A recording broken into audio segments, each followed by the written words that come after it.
Bismillahirrahmanirrahim. Assalamualaikum warahmatullahi wabarakatuh. Teman-teman, guru, dan teman pemerhati pendidikan, selamat bertemu kembali dengan saya Antin Sutini SPD dari SMA Negeri 4 Subang. Kali ini kita akan berbagi bagaimana menambah pengetahuan siswa dengan pembiasaan literasi.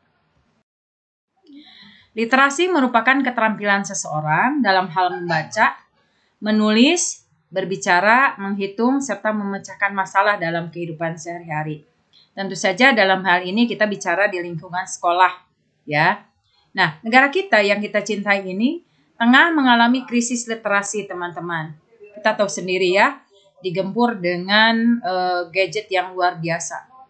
Bahkan sastrawan Taufik Ismail menyampaikan bahwa bangsa Indonesia saat ini dalam kondisi rabun membaca dan lumpuh menulis. Nah, keterampilan literasi perlu dikembangkan dan diintegrasikan dalam kegiatan pembelajaran di kelas, ya, baik di kelas ataupun di sekolah secara umum.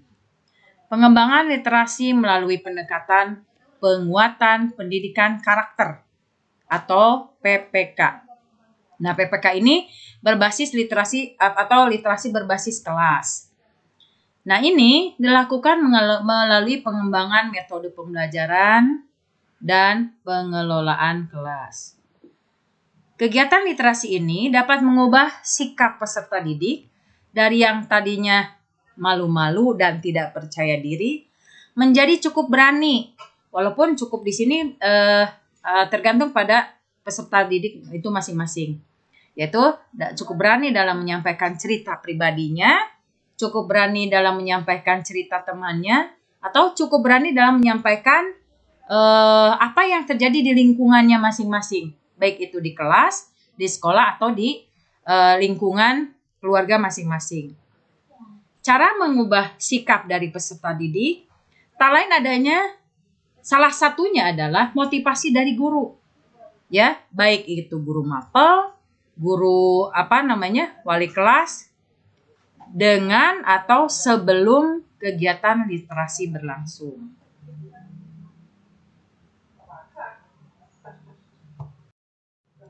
Nah, bagaimana upaya kita, ya, sekolah kita atau teman-teman guru kita untuk tidak menjadi krisis membaca atau menjadi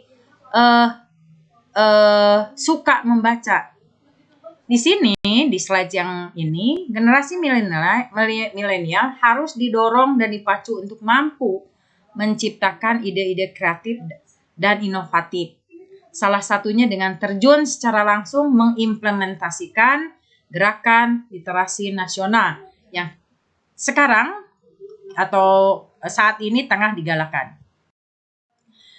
Ini adalah beberapa dokumentasi yang kami lakukan di sekolah kami, dokumentasi mengenai kegiatan literasi sekolah yang khususnya ini dilibatkan atau melibatkan kelas 10, ya, kelas 10. Di sini ada saatnya anak-anak berbicara atau meresume apa yang telah mereka baca, baik itu fiksi atau non-fiksi, di depan teman-temannya seluruh kelas 10. Kemudian ada juga program di mana guru juga menyampaikan sebuah cerita yang nantinya akan diresume oleh kelas 10. Gitu ya. Jadi ada saatnya guru yang menyampaikan sebuah resume atau siswa. Atau bukan hanya dari buku saja, pengalaman pribadi seorang siswa yang unggul misalnya bisa di-share di kegiatan literasi seperti ini. Nah, hal yang selanjutnya adalah kita mengharapkan perbaikan di masa yang akan datang. Perbaikan dalam hal apa? Dalam hal bagaimana mendorong siswa untuk perbaikan di kemampuan membaca, ya. Dari berbagai kegiatan yang sudah dilalui, sebagai perbaikan ke depannya, guru akan merancang literasi lanjutan seperti mengadakan pelaporan hasil membaca siswa. Ini dilakukan oleh guru.